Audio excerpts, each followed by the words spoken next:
Welcome to part 5, everybody. And oh man, it's rFactor 2. It's the sim that should have been, right? It's the uninstall sim. Not really, but of course, I think everyone who's played rFactor 2 has kind of had this sense of sadness that it could have been so much more than it has ended up being. And not that it's a bad sim in any way, and that's, I guess, probably the reasoning for it is that it has and still does have, but probably will never reach the potential that it could have reached, right?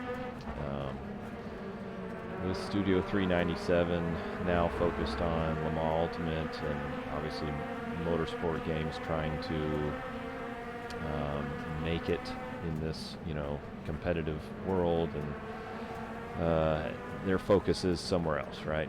So anyways, here we are doing a race in VR in one of the Tattoos USF 17 car at Road Atlanta. A great modded track here, I believe it was, where I got it from, and just a 12-minute race with AI. Started at the back. I did realize I had the AI a little bit too slow. I think I had them at 100%, but was basing that on qualifying times. And I didn't run a whole lot of laps in this car at this track. I just kind of went in there and got going, and realized I was a bit quick for them, and you'll kind of see it as we go. But so yeah, in VR, I mean, I think it looks pretty good. It's definitely not the clearest of sims in VR, and nor do I think it's the best looking sim out there. rFactor 2's never really been known for having the best graphical quality. It's okay. I mean, I don't think it's as good as a lot of the other sims on the market. It's kind of like the UI. It's like it's functional, but it's really not a great. Well, okay, the graphics look better than the UI, because the UI is just a travesty, even the way it is now. But yeah, I mean, it runs smoothly. That's the one benefit, is the game runs smoothly. It definitely looks a little bit better than Race Room, because it's a bit more modern than that, but it's not a huge step up. But if you're wanting to have a clear sim that it gives you what you need, it does that. It's just not flashy in any way. But of course, what everybody talks about with rFactor 2 is just the physics and the tires. And yeah, every time, if you have this game, every time you come back, you're probably like me. You come back and play it, maybe it's been a little while, and you just kind of lose track of time. Because if you just focus on the driving aspect of it, it feels so good to drive just about any car. So whereas Race Room, the previous video felt a little bit, it still felt really good, but not, a little bit dull at times. The car is just a little bit too grippy maybe at times. rFactor 2 just seems to balance, at least for someone like me who likes to overdrive a bit. It's just a dream. And yeah, everybody has kind of noticed, that with rFactor 2 you can certainly overdrive the cars a little bit. And this is talking a little bit more about tires than just the suspension and dynamics of the car. But yeah, the dynamics of the car in rFactor 2 are modeled exquisitely. Yeah, they're just great. I mean, you can almost always expect what the car is going to do, and that's just a good thing. Doesn't matter what car you're driving either. They just behave in such an intuitive, natural kind of way, and I don't think any sim really betters it when it comes to physics. And with the tire model, it's much of the same. Now, some people are going to say, well, the tire model just allows too much slidey, too much sideways driving, and I would say it's kind of true in some cases, for sure. but man, is it fun. I mean, it's so fun. It doesn't make it easy either. It just allows you to drive on the limit, or maybe even slightly over the limit. And whereas iRacing, you have to be under the limit, rFactor 2, you almost kind of have to be over the limit, just barely. And so it's just a different approach. I prefer this approach. I think it's more enjoyable personally, but that's maybe just my driving style, and, whatever. But when you're talking about a sim, a model that you're experiencing sitting in a desk chair or maybe a sim rig chair, and you don't have forces on your body, to me this is a much more appropriate method to go about modeling the limit of grip, because it allows for a little bit of extra at the edge instead of just immediate drop off. And don't get me wrong, rFactor 2, there's certain times where the tires, kind of lose grip more or less completely, and you can have spins like that, but it's so easily catchable, and a lot of that is because the suspension is modeled so well, and the force feedback is it's an interesting bag with rFactor 2. I think you don't get the forces from the suspension like you do in rFactor 2 in any other sim. So when you feel the suspension load up, and you feel the suspension over a bump, or you feel the suspension kind of skipping, you'll kind of feel that a lot in rFactor 2 and even hear it. You feel that through the force feedback, like extremely prominently. And there's a lot of effects that go with that. Steering rack forces essentially is, I think, what rFactor 2 models, and it gives you an amazing feel for the suspension of the car underneath you. Now, the only thing that I will say, and I kind of agree with Gamer Muscle, if you've listened to any of his ranting about it, that the force feedback in rFactor 2, and then as we'll cover later in Le Mans Ultimate, which is based on RF2, kind of leaves out general tire patch, contact patch, or tire grip level in the force feedback. So sometimes, while it's easy to counteract slides because you feel the suspension, and the tire model itself is very forgiving, so it allows you time to basically react to it, you don't necessarily get that great of a feel of the tires themselves through the force feedback. And I think in that way it's a bit of it's as if rFactor 2 wanted to focus on the steering rack forces. But again, it's one of those cases where we're dealing with a sim, not reality, so our steering rack force is really what we should be looking for. I don't know. I don't know all the details of that, but I wish there was a little bit more feeling of the tire itself in the force feedback. Also longitudinally, so under braking, there's really not much feel in rFactor 2 at all, and so it kind of leaves it a little bit of a memorizing, guessing game under threshold kind of braking. So one thing you'll notice in this race here, I'll give it a second to play.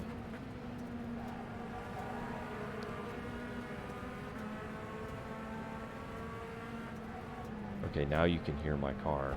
For whatever reason, these tattoos, and maybe this is how it is in reality, maybe because the engine's behind you, maybe they're pretty quiet, but very loud when you're close behind a car with the exhaust, but you almost can't hear your engine, and then all you hear overwhelmingly are the opponent's engines. And I know you can adjust these in the settings, but I've already got the opponents adjusted down some for normal other cars. In other cars, your engine is much louder in comparison. So it's one of the weird things about rFactor 2 as well, is the sounds are big time hit and miss, and this kind of moves into that discussion about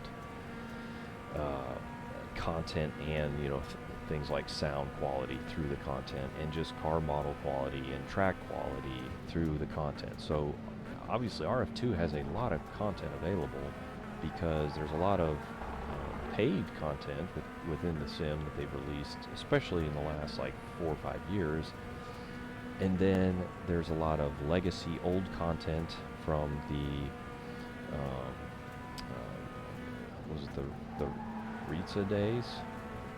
Yeah, I think it was the Ritza days before Studio 397 bought it. So there's a lot of old content that's really not very good. And then there's a lot of modded content as well. So you've got a wide range of content. But it's really hard to fish through and find good stuff. Like, you never quite know what you're getting when you go download something. Obviously the purchase content is very high quality. The more modern purchase content was very well done, and it's not cheap, but it was done well. And but you know, when it comes to all the other stuff and just kind of the stuff that comes in the base game, there is really hit and miss. You know, some things are excellent and will be something you drive once and then go, oh, I want to drive that, you know, for a few more hours. And then there's other cars that you'll drive and you go, I don't want to drive that ever again. It doesn't feel the same, and that's might be because it's old Ritza content versus more modern or whatever. So some mods are really great, some mods not so good. You can see the AI here, they're really slow in this last corner. They were just a few clicks too slow in general. I had the aggression, I think, at 50 or 55, and then the limiter at maybe 5%, so they would spread out pretty good, which they do. I mean, they did spread out decently after the first lap or two.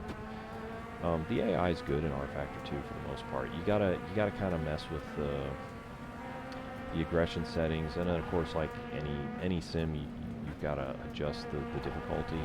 One thing I forgot to mention in Race Room is it does have an adaptive AI, which is apparently pretty good. And you know, rFactor 2 does not. You gotta fiddle with it. So I would say it's definitely not Race Room level, but it's pretty close. I mean, it's raceable. I mean, I didn't have to redo races. iRacing, I had to redo 3 or 4 races, so I didn't have to do that here. But they were definitely too slow, so and they did some kind of erratic things here and there. Definitely more so than Race Room. But yeah, it's sad to see rFactor 2 pretty much going to be retired at this point, I think. There's a few people that play it still online, but there's not very many. It's mostly a sim of the past, as you know. It's a sad thing to me. But let's hope LMU picks it up, and I think they can. I think Studio 397 can do that. Anyway, there's a race there. I think I ended up winning it at the end. All right, let's move in and score rFactor 2. Okay, folks, here we are at the glorious spreadsheet again to score rFactor 2 after a nice little race at Road Atlanta. And, oh, rFactor 2, that sim that always made me so excited and so hopeful for something more. But, yeah, it is what it is. Let's go through and let's put some numbers to it and see where it falls. All right, graphically, I think rFactor 2 is pretty good, but it's got a lot of issues as well. It kind of has some issues. It usually runs smoothly now, but there are some graphical quirks to it at times. VR does work, and then there's just a varying quality of the how the game looks at times. It's very strange. It's hard to put it into words, I guess, but it just almost feels like a beta still in some ways, sadly. So I'm going to rate rFactor 2 the same as Race Room. I'm going to put it at a 6. I think it's technically probably better than Race Room, but I think Race Room is more consistent. So anyway, not to compare as much to what I've already done. I just don't think rFactor 2 looks that good for a modern day sim. Now, physics-wise, I love rFactor 2. I love how it drives. It's what kept me and still today keeps me coming back to it. You just get in and it's just fun to drive. The vehicle handling is super good, and in all but maybe a few minor cases, the cars handle so intuitively. And depending on if you're driving, I mean, you could drive some old Shelby Cobra or a modern day Indy car, and they both will drive what you would expect. So they handle very well. I love the detail that's in the sim. So to me, it's a 9 out of 10 physics-wise. It's not 100% perfect, but it's quite close. And tires, I would say, are similar. To me, I love the tire model in rFactor 2. It's not perfect. It definitely can allow too much slide at times. And even that's kind of required in order to be fast, right? Is you got to drive a little sideways, and so it doesn't maybe look the best. But from someone who likes overdriving a little bit, it just suits me, and I think it accomplishes the goal, right, of being able to simulate driving a car on the edge of grip. Now, the tires aren't perfect because they're so complex. They do tend to have some issues, and I think that's partly why some of the content is so much better or worse than other parts of content. But overall, the tire model it was quite an amazing step that they made, and now, of course, every other sim is building a 3D tire model. I'm not sure if it's the absolute best way to do it because it is so complicated, but man, when it works, I love it. 9 out of 10. Force feedback in rFactor 2. I'm not gonna agree with maybe some people here. It transmits the forces of the suspension better than any sim. It touts being a steering rack force delivery, and so it's giving you what the suspension is doing, and that's why you feel so much connection to the road that way, because you feel the suspension moving up and down all the time. The problem is when it comes to actually feeling the tire itself at the edge of grip, under braking, or even laterally at times, it seems somewhat void to me. It seems to be a bit missing, and I think that's because they wanted to go for authentic steering rack forces, and they just missed out on including maybe some contact patch. I don't know the details of it, obviously, when you get down into the code side, but to me, it just doesn't feel as good as I wish it did, and sometimes it leaves a little bit to be desired. Fortunately, the tires are so forgiving that when you go over the limit, you have time usually to react to it. So, all right, with that being said, I think the force feedback is certainly solid, but sometimes it's just more noise than anything. 6 out of 10.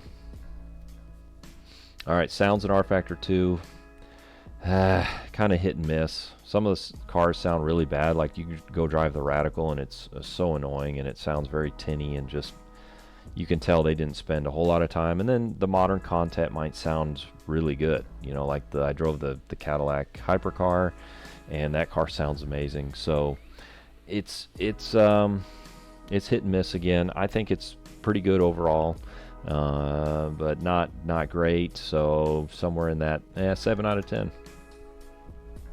Speaking of content, there is quite a lot of content for rFactor 2, and you do have a mod community, something you don't have in the previous 2 games we just talked about.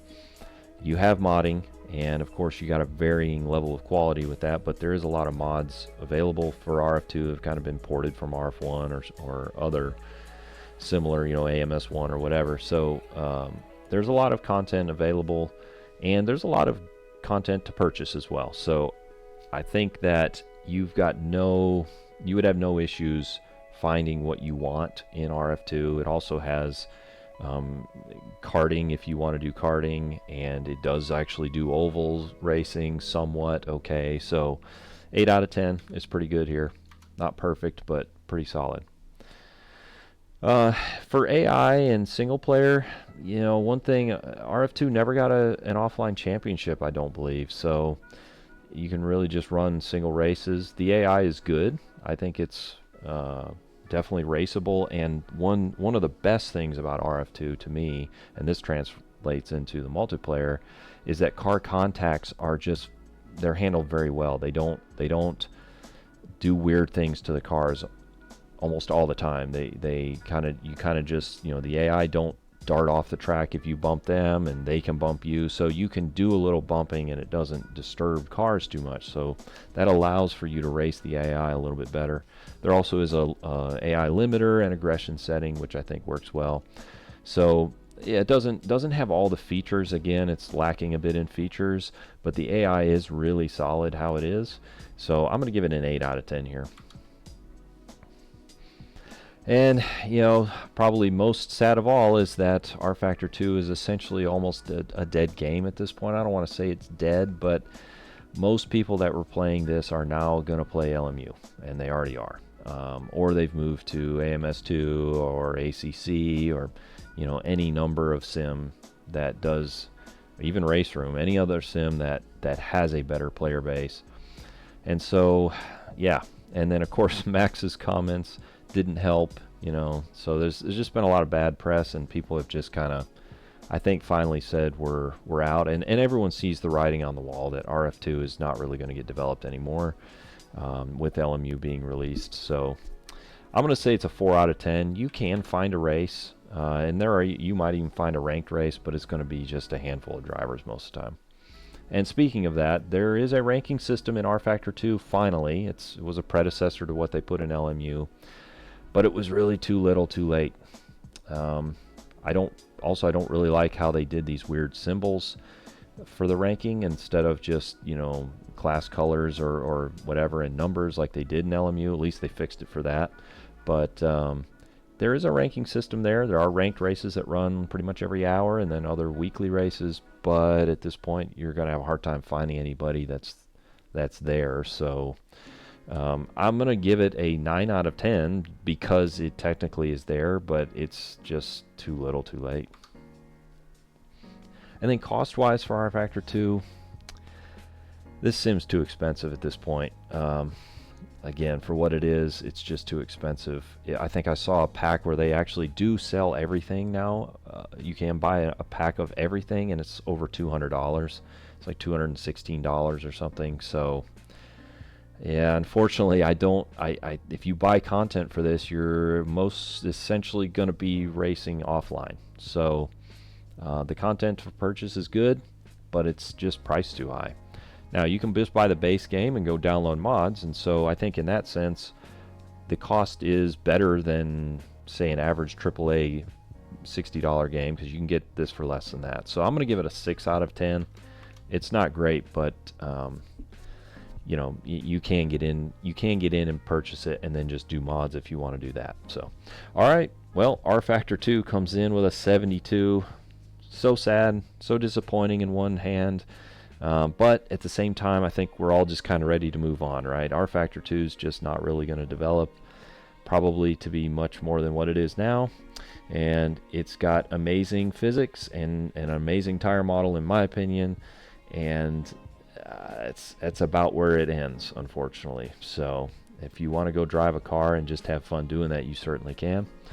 But it is what it is. So, all right, here we are at the end of what is this, part 5 of the series. So next up will be AMS1, another old sim, and one that maybe some people are sleeping on, or maybe not. We'll find out. So I hope to see you in that one, and until then, happy sim racing. See you later, y'all.